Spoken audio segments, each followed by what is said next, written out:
Hello everyone. I hope I can make this a quick video, a quick live. Okay, I'm going to switch off the music now. I've been playing this song on repeat. Oh, okay. Instagram is telling me that they're telling my followers to join the video. Okay, thank you Instagram.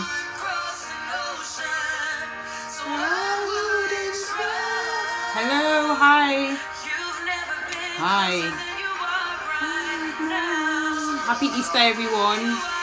If you're a Christian, happy Resurrection Sunday. I'm going to switch off the music now. I'm obsessed with this song at the moment, so I've been playing it on repeat.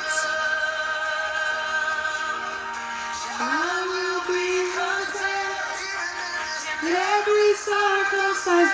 Forgive my croaky voice. I'm going to switch off the music now. Happy Easter. Maybe a great one for us all. I hope you're having fun with your family. So because it's Easter Sunday, I'm going to try and make this as snappy as possible. I know a lot of people, they're doing a lot of, there's family time. But I've been so lazy to record. Because normally at the beginning of every month, I would do a review of all of the books I read the month before. But this week has been a really, really busy week for me. And I haven't, let me not lie, it's not even about the fact that it's been that busy that I couldn't actually find the time. But I didn't actually have the motivation to sit down, record a video. Believe me, recording those videos takes a lot out of me. So I thought, you know what, let me be a bit creative today and just do it as a live, and I can maybe take questions and see people as they're on here. But I'll try and do it the way I normally do with the videos as well. So thank you for joining Parenting Communities. Lovely to have you here. So like I said, my name is Oyinda Molashosonya. If you're new to my page, or if you kind of like, who's this person just talking? I am a blogger, I host a book club, and I refer to myself as a self-confessed bibliophile, which means I love books, and my aim on this page and with my journey is to encourage as many people as possible to view reading as an enjoyable activity, not just for people, as in especially for women who look like me, women are in my stage of life, mothers. A lot of mothers tell me that it's very, very difficult to find time to read. A lot of adults are we're busy, we've got work, we've got so many things looking for our attention, and so reading tends to be that thing that gets by the wayside. Obviously Instagram, social media, Netflix, all of those things are all vying for our attention as well. And I'm here, my main aim is to get people to see reading as something that they can enjoy, something that they can, just not, because sometimes I think the whole reading thing can be very intimidating sometimes. So my hope is that I demystify the fact that you can read. And I always share this story that I've always been a reader. And if you want to hear my reading story or my reading journey, you can click on the link in my bio. I actually have a blog where I kind of recounted my story of how, from a child, I think from when I was about 4 years old, since I started reading, reading was something that came naturally to me. It was something that I really enjoyed. And then when I became a mom and adulthood, I lost it. I actually went through a phase of about 5 years when my kids were very little, where I didn't read at all. Not that I didn't read at all, I didn't read books. I don't think I actually went through a period of, I didn't actually finish one book in about 5 years. And around 2016, I rediscovered my love for reading. And I'm going to have a very exciting guest on my author chat very soon. It was around the time that I started the fitness journey, and it just kind of shows you how habits are kind of intertwined. So I started an exercise and fitness habit, and it was around the same time, because I always used to say, oh my God, I'm very busy, I don't have time to read. It's the same way I said I don't have time to exercise. And around the same time that I was able to form the exercising habit was the same time I was able to form the reading habit again. And it's gone on from there. I've started reading again. I've written blog posts about it. And one of the things I hope to do on this page is to be able to encourage people to read. So I'm going to just quickly do a run through of all of the books I read in the book of March. I'm going to try to make this as short and snappy as possible. So these are all of the books that I read in March, and I'm just going to quickly run through them quickly. and just give you my thoughts about the book. So When the Fog Lifts was the first book that I finished in March 2021. It's a book written by Seme Error, Gaining Clarity After Chaos and Confusion, and it's a collection of essays. If you follow my page, you would have seen that I had an author discussion last week with Seme. So if you want to learn about the book, you can go onto my page and go onto my IGTV. Unfortunately, I wasn't able to store it on my YouTube channel, but if you go on my page, you would see my discussion with Seme. It was a very, very interesting discussion where we discussed her book, When the Fog Lifts. It's a story she wrote, it's a collection of essays she wrote after her divorce, and we really had a really interesting conversation about it. So do go to it's on Amazon. It's available on Amazon UK if you are in Nigeria. Actually, Seme just joined this live as well, so if you're in Nigeria, you can actually go to a number of bookstores to actually get the book. I think it's a really good read. It's also got a journal in it as well, so as you read along, you journal it. As I said last week when me and Seme were having the discussion, it was a book that really made me think, that made me really think about self-awareness, that made me think about boundaries, that made me think about so many things. So if you want a book that is going to allow you to do that, I would highly recommend Seme's book. So this was my first book that I finished in March 2021. The second book that I finished in March 2021 was Ikigai, called The Japanese Secret to a Long and Happy Life. And basically, Ikigai is a Japanese word for finding purpose. When you're looking at what does it mean to have purpose? What you love, what you are good at, what the world needs, and what you can be paid for. I also did a video on this. So if you go onto my page and on my YouTube channel as well, I did a recommendation review about this particular book, and I actually shared and outlined 10 lessons that I learned from the book that you can actually apply to your lives right now. It's a very easy read. It was a very easy read. So it was something that I would, if you're new to reading or if you're just gradually building back your reading habits, this is a book that you would really enjoy. There were pictures in it as well. It talked a lot about longevity as well. It's parenting community said it's boom. Yes, it's a really, really good book. It allows you to think as well about life generally. What do you want your life to be about? And I think a lot of times when a lot of books about purpose can be very off-putting. I'm going to do my last review about that one. Sometimes purpose just seems like this really massive thing that a special group of people have, but it broke it down in a very, very easy way for you to be able to say, okay, you know what, we all have a way by which you can have a passion for what we do. So basically it's just saying that when we find the passion, when we find our ikigai, we find that life becomes a bit more meaningful. And I think it stands to reason that once you found your ikigai, you found that sweet spot between what you're passionate about, which is what you love, what you do very well, which is what you're skilled at, what you can be paid for, and what can impact the world. It's a really, really good place to be at. So I would, it's either you buy the book and read the book, or you can actually go on my page. I actually have a video where I actually reviewed lessons you can learn from the book. Another thing I'm really trying to do in my page as well is trying to see that I know that people can't read all of the time. So whenever I read a book, I try to bring out certain points. For me, I think people who read a lot can be very I'm trying to use a nice word here.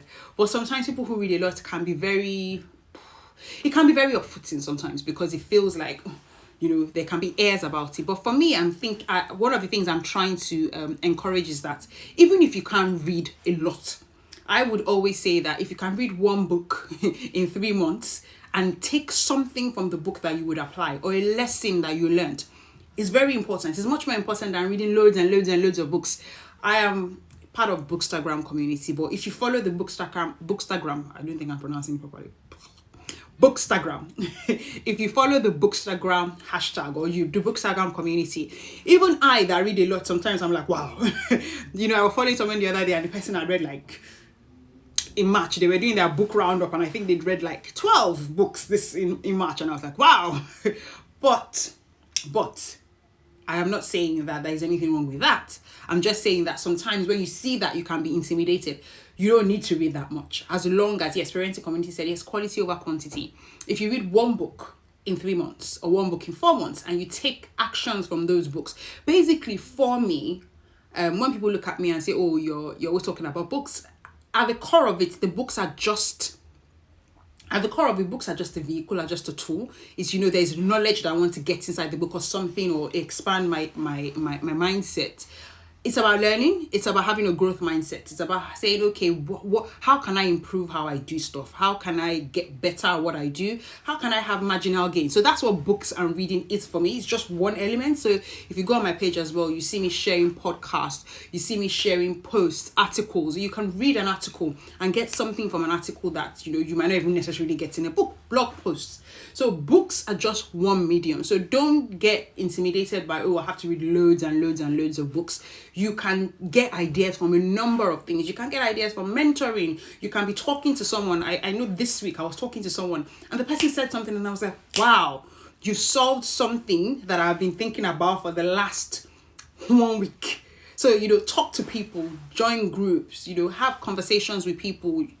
All those things are how you grow. So books are one way, but there are also other ways that you can grow and learn.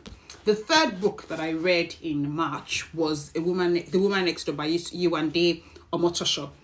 For me, as I said, reading is not just about learning. So I read for entertainment, so I read fiction as well. And this book was read. So I also coordinate another book club in a community that I belong to called Super Abundant Women. And I coordinate the book club for Super Abundant Women. So this is the book that we read in Super Abundant Woman book club called Chapter. So that book club is called Chapter. So we read The Woman Next Door, and it's a story set in South Africa about two elderly women who were neighbors. They were neighbors and they were in their 80s. One was white, one was black. And the story basically just looked at their relationship, the relationship of both of them. They are both called Hortensia and Marion. And believe me, it's a really... So let me not lie. So one thing I said I was going to be doing as well in my reviews is giving some sort of really honest feedback. So yes, this particular book took me a while to get into. If I wasn't reading it as part of a book club, I don't think I would have finished it. I'm just going to confess here. It had a really slow start and I was like, oh my God, what is she trying to say? The writer's writing style was a bit different because she started with the characters and then you would just be like, what's she trying to do with this? What's the story about? And then it was really slow. So it was... I was reading and I was falling asleep. But because I was reading as part of a book club, and then one of the ladies who was reading it, Bukola, she was giving us tips, and this was what was happening. I was like, okay, I can't wait to get to the next bit of it. And that's the reason why I finished the book. It's a really good read if you can endure the first couple of pages as well, as it takes a while to get into. And you have some fiction books like that. It tells you a lot. Last month I read Nelson Mandela's Long Walk to Freedom, that kind of went through a lot of things about how it was growing up apartheid in South Africa. So because this book is said, even though it was written by a Nigerian, Yewande Omotosho, yes, it's a really... joining a book club is really helped. Yes, it really always helps. Yewande Omotosho is a Nigerian, but she lives in South Africa, so she's kind of has that South African. She was able to paint a really very interesting picture of South Africa. For me, what I learned from the book, my one thing that I learned from the book, and I always want to share that I learned from fiction books as well. One thing I learned from the book was you need to not allow bitterness reside in your heart. One of the characters in the book, as I said, when I started reading the book, I was like, what kind of person is this? I actually almost hated the women when I was like, what kind of person is this? But what the author did was she took you onto that journey into the character. And then by the time you got to the end of the book, you realize, okay, this is the reason why she's the way she is. This is the reason why she's really, really she's a cantankerous old woman. Yes, both of them were cantankerous old women. But what I liked and what I took away from the book is that you shouldn't allow bitterness fester in your heart. It sounds really funny for me to be saying that kind of lesson. I'm learning it from a fiction book, but that's the lesson I really learned. Because one of the characters, in short, both of the characters, because they held on to so much bitterness and hatred, it kind of had a negative impact on how they related with everybody around them. And at the end of the day, it just made them not really nice people. Another thing I learned was you can't just see people from the face value and judge them. Sometimes we judge people. We all do it. Let's not lie. We all judge people from the face value. But until you get to know the reason why a person is the way they are, and you know their story, you can't really judge them so much. So the book kind of told me that. The book it allowed me to be able to see an insight into the character. And that's one of the reasons why I would. So if I was going to give it, I said I was going to be scoring my books. And I know that 3.5 is cheating. So is that I give it 4. So if I was going to give it out of 5, I'll give it a 3.5 over 5. It was a good read, and it was just that it was a slow burner. And I think that the author, her writing style was a bit weird for me, but I think, you know, it's won prizes. It was shortlisted for the International Dublin Literary Award. Some people, again, like most books are subjective. Some people don't like it, and some people like it. So I personally liked it, and I was glad that I actually endured till the end, because as I said, I learned a very, very good life lesson from reading the book. The fourth book, and I'm not going to talk about it that much, is because it's the book that we're reading in my book club, Bookmark Book Club, which is Girl, Woman, Other by Bernardine Evaristo. I don't know if I'm pronouncing it properly. Bernardine Evaristo. Did I get it? Yes, I think. Okay. So it's a story about 12 women growing up in Britain. So it's, you know, the book says, this is Britain as you've never read it. This is Britain as it's never been told. Again, another book that was slow for me to get into. I'm not even going to lie. Let me tell you a secret. I haven't finished it. I hope I can finish it today, though. I'm a lover of fiction, but it took me a while to get into this book. I'm not going to go into the story, because if you want to hear about the story and if you want us to go into it, my book club is meeting tomorrow. Okay, Parenting Community says, please share a tip. A tip for reading or a tip generally from the book? Can you expatiate on that question? A tip for reading or a tip from the book? I have loads of tips on my page for reading, but if it's a tip about the book, just let me know. Just type it and let me know. Okay, I'll wait for Parenting Community to share a tip. But as I said, this one was another one that took me a while to get into. I would say that my biases, I'm not even going to lie, that my biases about certain things and certain social corrupt. Oh, this book. If it's about this book, okay. It's about, like I said, it's Girl, Woman, Other. It talks about the story of 12 different characters. Very, very, very all different characters. About what it means to be a girl, a woman, and other in Britain. Most of them were from minority ethnic communities. And it just kind of showed you their journeys into, you know, from childhood to adulthood, what made them who they were, what allowed them to make some of their choices, their interactions with life, their interactions with society, their interaction and how society view them as well, especially those who were other. They're very, very so for those people, you know, I am a Christian, and I know that sometimes that colors your worldview. So there are a lot of LGBTQ themes in the book, and talks about how they can be ordered sometimes. And so that's why it says girl, woman, other. Kind of gives you, doesn't necessarily mean that you agree with everything within the book, sometimes about some of the certain things. But I always say that reading is a form of empathy. Reading is a form of walking, when you're, especially with this book, and that's how the author's writing style as well. She starts hola. I don't know, yeah. So maybe because I was an English major, there were parts of it where I was like, why is she writing like this? As in, I always wanted to, you know, put the comma where the comma is supposed to be. So it takes a bit of getting used to with the writing style, but I think I've gotten used to it. And again, this one is another one that if I wasn't reading as part of a book club, it would have been a do not finish. Because by the time I got to the second story, I was like, what is... But because I'm reading it as part of a book club, and we've been chatting about it, and we've been encouraging each other, I am definitely going to finish it today. And it's been a good read so far. So technically, this wasn't my book read in March, but you are going to... I said I tried to be open. I don't like putting up a false facade. I've really struggled. But I've had a really busy month as well. So I haven't... Even though it looks as if I've read 5 books, I haven't read the way I would normally read. And I have a couple of days off, so I'm really looking forward to be able to read the way I normally read. And I think things are slowing down a bit. at work. It was month end. There was a number of things that were going, not month end, year end. For those of us in the UK, we know that March 31st is official financial year end, and there are a lot of things that you need to tidy up with work and everything. So that made it a bit difficult for me to always get, and so because I didn't really get into it on time, that's the reason why I couldn't finish it on time. But I think it's a good read. If it's some people might have a different some people might have a different take, and I always say that reading is subjective, and that's one of the reasons why I love the book club. So we're having the session tomorrow at 12 what am I saying, 12 o'clock, 5 o'clock. My brain is booting. We're having it tomorrow at 5 p.m. You don't have to have read the book. Our book club conversations in Bookmark Book Club are always so funny. A lot of times people join and they haven't read the book, and they would still get something from it. So please join us tomorrow at 5 o'clock on Zoom. DM me if you would like to join us. And if you want to join the Bookmark Book Club officially, you can click on the link in my bio to be able to join, and I will send you the joining details. So I'm really excited about the book that we're going to be reading in April.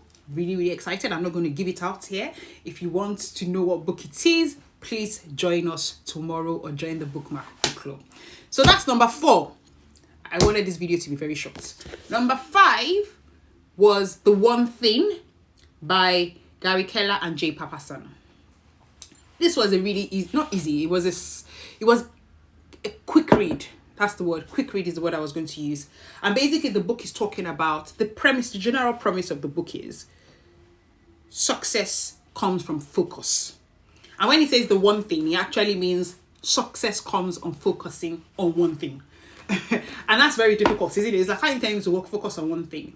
And what the book shared, and I think if you've been following my page, you've seen me share tidbits. I shared a quote on one day on is today Sunday? Yes, today's Sunday. Today's Easter Sunday. On Friday, I shared 5 ideas. There were more ideas in the book, but I shared 5 ideas from the book. And I'm going to try and read a part of the book, and then I will give you my thoughts on it and how an actionable quote, which is what I always do in my book reviews. I read a part of the book and then I share an actionable tip that you can take away and apply to your life. And this book, I'm not even going to lie, I have actually shared actionable tips. So one of the things that the author, he actually dedicated a whole chapter to, we're talking about multitasking. Women, we're always saying that we're very good multitaskers, and yes, it just made me, are you watching TV and you're on Instagram at the same time? Are you eating and you're watching TV at the same time? We do some people, we do like 3 or 4 things at the same time. You always even pride ourselves, women especially, we say, I'm a good as in men don't know how to multitask. But what he was saying in this book was that focus is really important. Parenting community is running away. We're always doing it. I'm not even going to lie, we do it all of the time. And I found myself, as I was reading this book, at work, you'll be right in the middle of something, and then an email comes in, and then you respond to the email, and then the email is a rabbit hole that you don't want to go back to what you were doing, and then you find yourself that you can't actually remember the flow of what you were doing. And I'm sure a lot of us have heard about all of various techniques, Pomodoro technique, all sorts, but you just find yourself that an email, and I don't know if for some of us within our organizations, you then have other things. You have Skype, you have Teams. As you are doing something, people are pinging you. It depends on the nature of your job, but we just don't focus on one thing. We're always multitasking. What he was saying was that that's not the best way to get the best results. So what I started doing from reading the book as I was reading along, was I switched off my email. And I said it was a very busy month at work, and I had a lot of deliverables to push out, plus preparing for other things, plus doing other things. And I started actually shutting down my Outlook. So within that period of when I want to do one thing, I want to write a report, or I want to put out a piece of work, I would switch off my email, switch off all of my Teams chat, switch off my Teams. It was then that I realized that you can actually set up, for those of us who work in the corporate world and use Microsoft Teams, you can actually switch your Teams to do not disturb. Because what a lot of people do is they'll just go and say, oh, she's on green, I can talk to her. It will switch you off, and then nobody knows that you're on green. And I can tell you that my productivity increased by actually focusing on one thing. Okay, I want to write this, and I'll finish it before I respond to something else. Or have a set time, and he did something else that I used to do before, because I think I can always learn better, but I think I'm fairly good with, habits and all of those time hacks and productivity. But I would put, I'll block out things in my calendar and find out that my attention is being shifted because I'm responding to an email. So once I block out something in my calendar, it's blocked out. It is blocked out. If I say this is what I'm going to work on, this is what I'm going to work on that one thing. That one thing I'm working on is going to be that thing I'm working on. So that's what the premise of the book is. The premise of the book is that once you're doing one thing, focus on that one thing. Stop multitasking. So I'm going to read, there was one part, and I think I shared it on my page, that really resonated with me when it comes to mastery. And it is something that I want to take away, and that's what I'm going to share, talking about pursuing mastery. So I'll quickly read. He said, achieving extraordinary results through time blocking requires 3 commitments. First, you must adopt the mindset of someone seeking mastery. Mastery is a commitment to becoming your best. So to achieve extraordinary results, you must embrace the extraordinary efforts it represents. Second, you must continually seek the very best ways of doing things. Nothing is more futile than doing your best using an approach that can deliver results equal to your effort. And last, you must be willing to be held accountable to doing everything you can to achieve your one thing. Live these commitments and you give yourself a fighting chance to experience extraordinary. Yes, adopt the mindset. Thank you very much, parenting community. Adopt the mindset of someone seeking mastery. So he talked about what mastery is. And I think when people hear mastery, they get intimidated. What do you mean by mastery? But in other words, he says here, I believe the healthy view of mastery means that you give the best you have to become the best you can be at your most important work. You give the best that you have to be the best you can be at your most important work. So when we're talking about mastery, number two is follow the path of mastery. And the second one is move from entrepreneurial mindset to productivity mindset. So he said move from entrepreneurial to productivity mindset. Yes, it's a really good book. It's a connection session, and it's a short read as well. It's very, I think it's about let me look at the pages. It's 238 pages, and that 238 pages includes things like acknowledgements, bibliography. So it's a very short book as well. So you can read it in about a week. He says mastery plays a key role in your domino run, and then he was talking about when you seek to actually become better at something, you keep on practicing. And you know what? It's the mastery that is actually allowing me to do this live today, because I was like, you know what? I think I can actually skip doing the reviews, but I want to continue the streak of actually doing the book reviews every month. And there was a part of me that wanted to skip it. I was like, well, whatever, I don't care. But if you want to become good at something, you have to do it even when you don't feel like. And I'm not even going to lie, I didn't feel like doing reviews. I didn't feel like bringing out, for those people here who produce content in one form or the other, I try not to think of myself as a content creator, because that word just sounds very Instagramish. But people are content creator. I was like, no, I don't really see myself as a content creator, but you know what I'm talking about. It is very, bringing out your ring light. I was tired. I was just not in the mood to do that. Samaritan Connection is laughing. Samaritan is laughing. It's true. Bring out the ring light, say hello everyone, and then do a take again. And I was like, oh my God, I'm just not in the mood for this. But if I want to get better at something, I do it even though I'm not going to be in the mood for it. And what he said, giving the very best that you can do with what you have at the moment. And so that's why I said, you know what? Let me try and do it using a live, because a live is more spontaneous. Yes, I still have to bring out my ring light, but I don't know about anybody else, because I'm on live. It just has to be freestyle. But if I was filming a video, I would have to say, for you to see every one video that I do, it's like 20 takes or 30 takes, because I'll be like, I don't like the way my mouth, I was smacking my lips. Why was I smacking my lips? I would just delete the whole video and start all over again. I said, why was I looking like that? I will start all over again. And I just wasn't in the mood for that. So I said, okay, you know what? I'm still going to do it, but I'll do it using a live, one way or the other. People that can't even join the live can actually still see it. So that is one way you go into mastery. You continue doing what you need to do. I'll read something else he wrote again. He said, I believe the healthy view of mastery means giving the best you have to become to be the best at your most important work. The path is one of an apprentice learning and relearning the basics on a never-ending journey of greater experience and expertise. So you are learning, you have the mindset of an apprentice. What is an apprenticeship? It's someone who's learning from someone. So you are learning and you're relearning and you continue that way. That is how you achieve mastery. Every single person in this world that we admire for being the best at what they do, okay, ultimately just got that I would do more lives. Yes, that having to bring out, I'm trying to read, life is better sometimes because you're having to, when you're filming, sometimes you're just like, oh my God, it's just much more difficult. So as I was saying, every single person in this life that has actually become better at what they do is because that sought mastery, has learned to live with doing it over and over and over again, even when they don't like it. So I was looking at some of the videos that I shot last year when I started doing this around April. And the difference is clear. I thought about even some things that I do on a normal day. When I started doing those things, it wasn't the same way until the difference and the improvement came from continuing to do it. So the thing that I'm sharing and I want to take away, and I want you to take away today is, if there is something, when he said the one thing, if there is one thing at a particular time, and one other thing that he spoke about was, and I keep on saying he, because one person wrote it and then there was things added by another person. What you need to also do as well is, you need to decide what is your one thing at a particular point in time.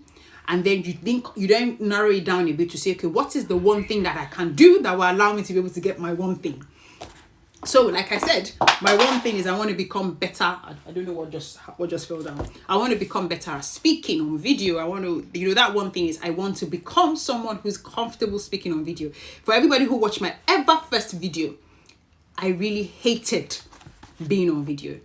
The nature of my job, though, this means that I have to present, not just my job, but continuously as we're going in the world, the way the world is going, we have to get comfortable being on video. So that is one of my one things. And so what is the one thing that I can do is to film videos. To come online, film videos, and not feel bad about doing that. So he's saying that for you to get mastery, you need to be comfortable with being productive with your one thing. Becoming productive means that you say, what is this one thing that will make me get better, and then continue doing it. I want to read something else. Since there is always another level to learn, mastery actually means you're a master at what you know, an apprentice of what you don't know. In other words, we become masters of what is behind us and apprentices for what is ahead. I can hear my children making so much noise. I'm sorry. And there is a part of me here because I'm live. If I wasn't live, I would have paused it to go and give them to say, why must you people make noise at this time? But let's move on. So this is why mastery is a journey. Alex van der Heyden has said that when he would go out at night, his brother Eddie would be sitting on his bed practicing the guitar. And when he came home many hours later, Eddie would still be at the same place, still practicing. That's the journey of mastery. It never ends. In 1993, psychologist A. Anders Ericsson published the role of deliberate practice in the acquisition of expert performance. And he was the first person who bettered the idea of a 10,000-hour rule. His research identified a common pattern of regular and deliberate practice over the course of years in elite performers. In one study, elite violinists had separated themselves from all others by each accumulating more than 10,000 hours of practice by age 20. That is the rule. Many elite performers complete their journey in about 10 years, which, if you do a math, is an average of about 3 hours of deliberate practice every day. Every day. So if your one thing relates to work and you put to keep pace on your mastery journey, that's the amount of time you need to block every day for your one thing. When you commit to block your one thing, make sure you approach it with a mastery mentality. This will give you the best opportunity to be the most productive you can be, and ultimately the best you can become. And here's what's interesting. The more productive you are, the more likely you are to receive additional payoffs you would otherwise have missed. As you progress along the path of mastery, both your self-confidence and your success competence will grow. You'll make a discovery. Next. What might pleasantly surprise you, how giving yourself to mastering one thing serves as a platform for and speeds up the process of doing other things. Knowledge, and this is the last thing I want to say. I'm going to read before I put it up and just kind of round up the live as well. Knowledge begets. Did you get me? Did you get me when I said knowledge? Okay, I'll quickly repeat that because I think it went off. Knowledge begets knowledge, and skills builds on skills. It is what mastery is, a pursuit that gives giving, because it's a path that never ends. So Gary Keller is saying, and it also has, so another thing I want to say, he has a podcast that I listen to called The One Thing. So wherever you listen to your podcast, and he always has guests about he has guests every week that come and talk about how they became masters at the one thing that they do really well. So practice. In other words, all the long English that he was speaking. Can you hear me? My thing keeps on it keeps on saying reconnecting.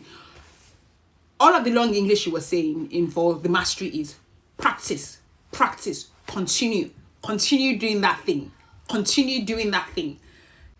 But my children right now are just really not getting the African mother because I am on Instagram Live. Because right now I don't understand why is at this particular moment that they are making so much noise downstairs. But let's move on. So as I was saying, if I was going to give it, so you can hear them, can you? The last, I have a love-hate relationship with self-help books, because I feel that sometimes those authors, he was repeating himself a lot. If I want to be very honest, sometimes I'll be like, okay, you said that before, can you just move on to the next point? So yeah, that read. I personally, so as I've been sharing, what I want to take away from it is that pursuit of mastery knowledge begets knowledge. And I can see that in my life. I can see that in that I try to read books, or, try to hone my skill in one thing.